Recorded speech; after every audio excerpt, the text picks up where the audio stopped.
തദ്ദേശ സ്വയംഭരണ സ്ഥാപനങ്ങളിലേക്കുള്ള തിരഞ്ഞെടുപ്പ് അതിൻ്റെ പരിസമാപ്തിയിലേക്ക് ഇന്ന് എത്തുകയാണ്. ഇന്ന് വോട്ടെണ്ണുകയാണ്. തുടക്കത്തിലെ പോസ്റ്റൽ വോട്ടുകളാണ് ആദ്യം എണ്ണുന്നതെന്ന് നമുക്കറിയാം. ആ തുടക്കത്തിൽ LDFിൻ്റെ മുന്നേറ്റമാണ് സൂചിപ്പിക്കുന്നത്. LDF ചെറിയ തോതിലെങ്കിലും മുന്നേറ്റം കൈവരിച്ചിരിക്കുന്നു എന്ന് പറയണം. പല ജില്ലകളിലും പല തരത്തിലാണ്.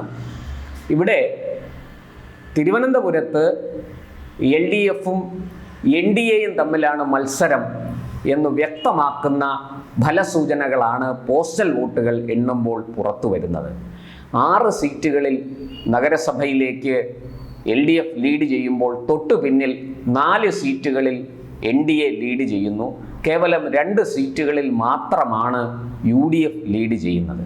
6-4-2. ഞാൻ ഈ ഒരു വിവരം പങ്കുവച്ചു എന്നേ ഉള്ളൂ പ്രേക്ഷകർക്ക് വേണ്ടി. ഞാൻ പറയാൻ വന്നത് അതല്ല. ഈ വോട്ടെണ്ണൽ പൂർത്തിയായി മത്സരഫലം എന്ത് തന്നെ ആയാലും LDFിൽ ഒരു പൊട്ടിത്തെറിക്കുള്ള സാധ്യത ഞാൻ കാണുന്നു. LDFിൻ്റെ കഴിഞ്ഞ ദിവസത്തെ തിരുവനന്തപുരം ജില്ലാ കമ്മിറ്റിയുടെയും ജില്ലാ സെക്രട്ടേറിയറ്റിൻ്റെയും യോഗത്തിൽ നടന്ന സംഭവങ്ങൾ അതാണ് സൂചിപ്പിക്കുന്നത്.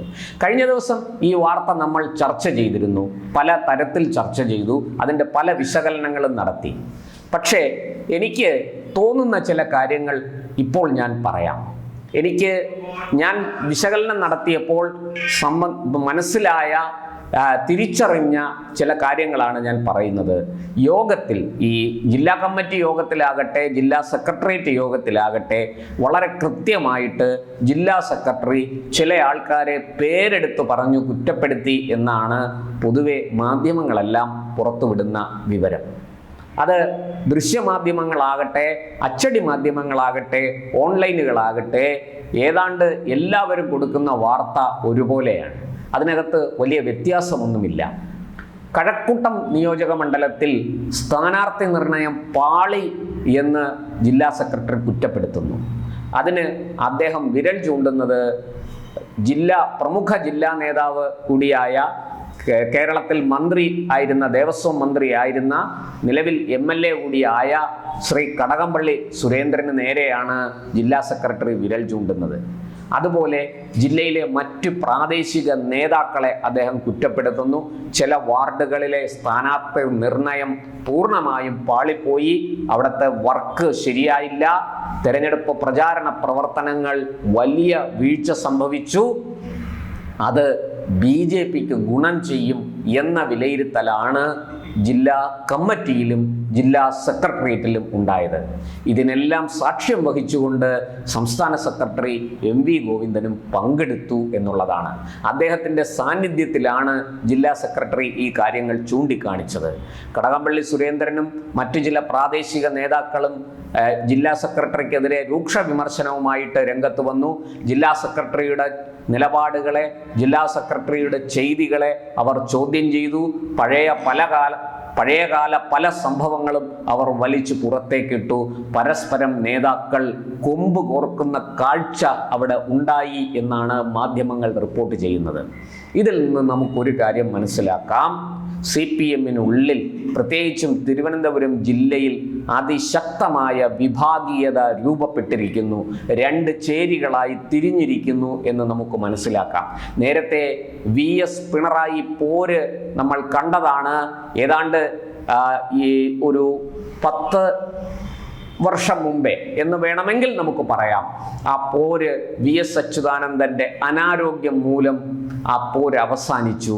2014-15 ശേഷം പിന്നെ VS വലിയ വെല്ലുവിളികളൊന്നും നടത്താതെ, വലിയ പോരിനൊരുങ്ങാതെ ഒതുങ്ങുന്ന കാഴ്ചയാണ് കണ്ടത്. 2016 അദ്ദേഹം മത്സരിച്ചെങ്കിലും അത് കേവലം പാർട്ടിക്ക് വേണ്ടി, പാർട്ടിയുടെ അധികാരം നേടാനുള്ള ഒരു കുറുക്കു വഴി എന്ന നിലയ്ക്ക് VSനെ മുന്നിൽ നിർത്തുകയായിരുന്നു. ഞാൻ ഇപ്പോൾ അതിലേക്ക് പോകുന്നില്ല. നമുക്ക് ഇന്നത്തെ വിഷയത്തിലേക്ക് വരാം. തിരുവനന്തപുരം ജില്ലയിൽ പാർട്ടി 2 ആയിരിക്കുന്നു എന്ന് തന്നെ നമ്മൾ മനസ്സിലാക്കണം. വിശകലനം ചെയ്യുമ്പോൾ സംഭവിക്കാൻ സാധ്യതയുള്ള, ഭാവിയിൽ ഉണ്ടാകാൻ പോകുന്ന ഒരു കാര്യത്തെക്കുറിച്ച് സൂചിപ്പിക്കുക കൂടി ഞാൻ ചെയ്യാം.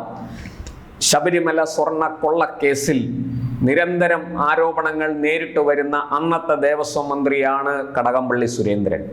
ആ കടകംപള്ളി സുരേന്ദ്രനെ പാർട്ടി ജില്ലാ സെക്രട്ടറി സംസ്ഥാന സെക്രട്ടറിയുടെ സാന്നിധ്യത്തിൽ രൂക്ഷമായി വിമർശിക്കുന്നെങ്കിൽ അതിൻ്റെ അർത്ഥം അന്നത്തെ ആ ദേവസ്വം മന്ത്രി ഇന്നത്തെ MLA കടകംപള്ളി സുരേന്ദ്രനെ പാർട്ടി കൈവിട്ടിരിക്കുന്നു എന്നാണ്. കടകംപള്ളി സുരേന്ദ്രനെ കാത്തിരിക്കുന്നത്, ഇപ്പോൾ ഉയരുന്ന ചോദ്യം അതാണ്, കടകംപള്ളി സുരേന്ദ്രനെ കാത്തിരിക്കുന്നത് പത്മകുമാറിൻ്റെയും വാസുവിൻ്റെയും വിധിയാണോ? കടകംപള്ളി സുരേന്ദ്രന് ഭാവിയിൽ എന്ത് സംഭവിക്കും? സ്വർണ്ണക്കൊള്ള കേസിൽ SIT അദ്ദേഹത്തെ ചോദ്യം ചെയ്യുമോ? SIT അദ്ദേഹത്തെ കസ്റ്റഡിയിൽ എടുക്കുമോ? SIT അദ്ദേഹത്തെ അറസ്റ്റ് ചെയ്യാൻ സാധ്യതയുണ്ടോ? ഈ ചോദ്യങ്ങൾ പാർട്ടിക്കുള്ളിൽ നിന്ന് തന്നെ ഉയരുകയാണ്. ആ ചോദ്യങ്ങൾക്ക് വ്യക്തമായൊരു ഉത്തരം പാർട്ടി പറയുന്നില്ലെങ്കിലും പാർട്ടിയെ സംബന്ധിച്ചിടത്തോളം അത് വളരെ നിർണായകമായ ഒരു ഘട്ടമാണ് എന്നുള്ള കാര്യത്തിൽ തർക്കമില്ല. കാരണം ഏതെങ്കിലും വിധത്തിൽ കടകംപള്ളി സുരേന്ദ്രനിലേക്ക് അന്വേഷണം എത്തിയാൽ അത് പാർട്ടിക്ക് വലിയ പ്രതിസന്ധി സൃഷ്ടിക്കും, വലിയ വെല്ലുവിളിയായിരിക്കും അത് എന്ന കാര്യത്തിൽ സംശയമില്ല. പാർട്ടി എന്ത് നടപടി ഇക്കാര്യത്തിൽ സ്വീകരിക്കും എന്ന് നമുക്കിപ്പോൾ പറയാൻ കഴിയില്ല. പക്ഷേ ഒരു കാര്യം വ്യക്തമാണ്, കേസ് ഹൈക്കോടതി ദേവസ്വം ബെഞ്ചിന്റെ നിയന്ത്രണത്തിൽ നിരീക്ഷണത്തിൽ മുന്നോട്ട് പോകുന്നതിനാൽ ഒരു പരിധിക്കപ്പുറത്ത് സർക്കാരിന് ഈ പറഞ്ഞ ആൾക്കാരെ സംരക്ഷിക്കാൻ കഴിയില്ല എന്ന് വ്യക്തമാണ്.